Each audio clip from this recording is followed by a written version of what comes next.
علی بن حسین کی زبان سے قرآن اور حدیث میں موجود طب کے یہ رہنما اصول سنے تو وہ کہنے لگا تمہاری کتاب اور تمہارے رسول صلی اللہ علیہ وسلم نے جالینوس کے لیے کوئی طب نہیں چھوڑی۔ یہ جالینوس یہ بہت بڑے حاکم گزرے ہیں طب کے۔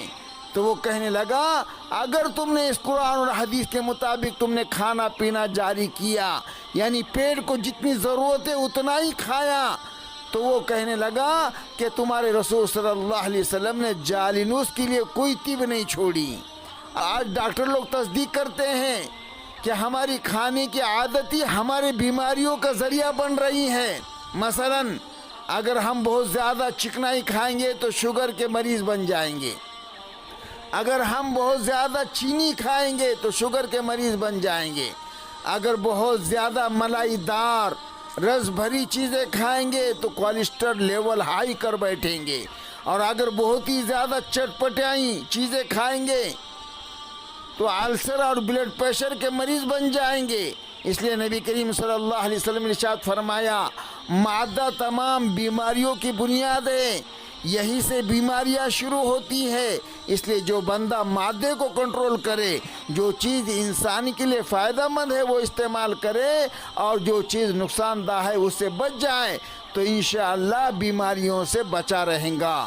تو حدیث پاک کا پہلا حصہ یہ ہے کہ معدہ تمام بیماریوں کی بنیاد ہے، اور حدیث پاک کا دوسرا حصہ یہ ہے تم جسموں کو وہ دو جس کی اس کو ضرورت ہے۔ اب کچھ صوفی حضرات بیمار ہوتے ہیں تو وہ دوا نہیں کھاتے، اسی طرح کئی عورتیں دوائیں تو منگوا لیتی ہیں لیکن کڑوی ہونے کی وجہ سے استعمال نہیں کرتی۔ یہ نبی کریم صلی اللہ علیہ وسلم کی تعلیمات کے خلاف ہے، کیونکہ نبی کریم صلی اللہ علیہ وسلم نے ارشاد فرمایا جسموں کو وہ دو جو اس کی ضرورت ہے۔ اس حدیث پاک کی روح سے اگر جسموں کو کسی چیز کے کھانے کی ضرورت ہے تو اسے وہ چیز دینا حکم نبوی ہے، اور آگے فرمایا پرہیز علاج سے زیادہ بہتر ہے۔ آج ہم اس معاملے میں بہت زیادہ سست کے مرتکب ہوتے ہیں، جہاں آپ دیکھیں گے کہ دسترخوان پر کسی نے میٹھی چیز رکھی ہے تو فوراً کسی کا ہاتھ آگے بڑھتا ہے، آپ سمجھ لیجئے کہ یہ آدمی شوگر کا مریض ہے۔ میرے بھائیو، اللہ رب العالمین تو مالک ہی ہے، لیکن جب اس سے بولا جاتا ہے کہ حضرت آپ کو نقصان ہوگا، یہ میٹھی چیز نہ کھائے، تو وہ کہیں گا کہ اللہ مالک ہے۔ بھائی اللہ تعالیٰ تو مالک ہے ہی، لیکن پروردگار نے عقل بھی تو استعمال کرنے کے لیے دی ہے۔ جب عقل بتا رہی ہے کہ میں مریض ہوں اور مجھے مٹائی سے منع کیا گیا تو مجھے رک جانا چاہیے۔ لوگ اس کو توکل سمجھتے ہیں، حالانکہ یہ گناہ ہے۔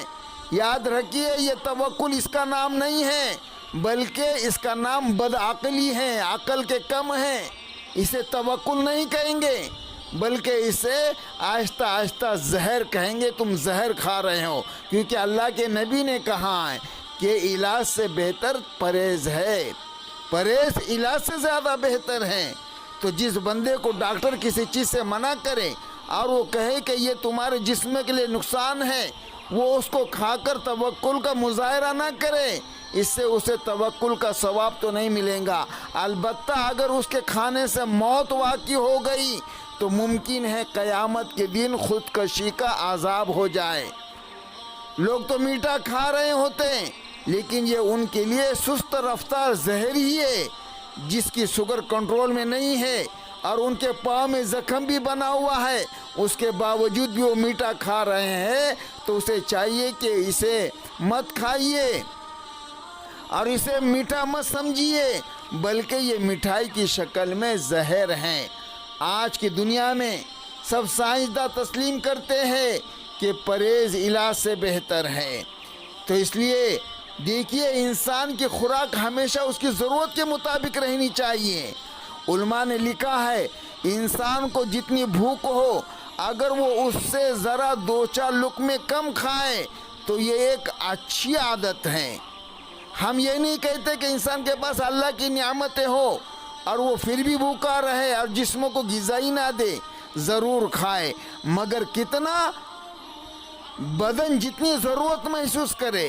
اس سے چند لقمے کم کھائے تاکہ خوراک اچھے انداز سے ہضم ہو کر جسم کا حصہ بن سکے۔ نبی کریم صلی اللہ علیہ وسلم کم کھانے کے عادی تھے۔ آپ صلی اللہ علیہ وسلم کی نبوت کی پوری زندگی میں 3 دن لگاتار ایسے نہیں کہ آپ نے تینوں دن پیٹ بھر کر کھانا کھایا ہو۔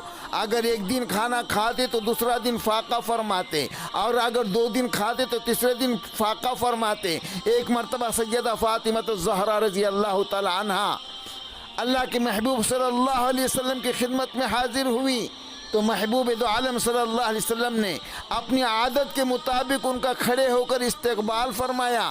سیدہ فاطمہ الزہرا رضی اللہ تعالی عنہا نے نبی کریم صلی اللہ علیہ وسلم سے عرض کیا، اے ابا جان، سیدنا علی رضی اللہ تعالیٰ عنہ آٹا لائے تھے، میں نے روٹیاں بنائی، ایک روٹی سب کے حصے میں آئی، ایک میرے بھی حصے میں آئی۔ جب میں کھانے لگی تو میرے دل میں یہ خیال پیدا ہوا کہ فاطمہ تم تو کھا رہی ہو، پتہ نہیں تمہارے ابا حضور کو کچھ کھانے کو ملا یا نہیں ملا، اس لیے ابا جان میں آدھی روٹی بچا لائی۔ اب میں آپ کی خدمت میں وہ آدھی روٹی تحفے کے طور پہ پیش کرتی ہوں۔ اللہ کے محبوب صلی اللہ علیہ وسلم نے وہ آدھی روٹی قبول فرما لی اور اس کا ایک لقمہ اپنے مبارک منہ میں ڈال کر فرمایا، میری بیٹی فاطمہ، قسم ہے اس پروردگار کی جس کے قبضے قدرت میں محمد صلی اللہ علیہ وسلم کی جان ہے، بیٹی 3 دن سے تیرے والد کے منہ میں روٹی کا کوئی لقمہ نہیں گیا۔ تو یہ ہے اللہ کے رسول صلی اللہ علیہ وسلم کی زندگی۔ تو ایک حاکم صاحب لوگوں کو علاج معالجہ کرنے کے لیے مدینہ منورہ پہنچے۔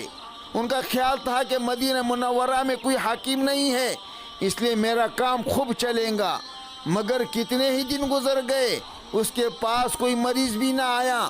چنانچہ وہ نبی کریم صلی اللہ علیہ وسلم کی خدمت میں حاضر ہو کر کہنے لگا، جی میں اس لیے آیا تھا کہ میرا کام اچھا چلے گا، لیکن یہاں تو میرے پاس کوئی آیا ہی نہیں۔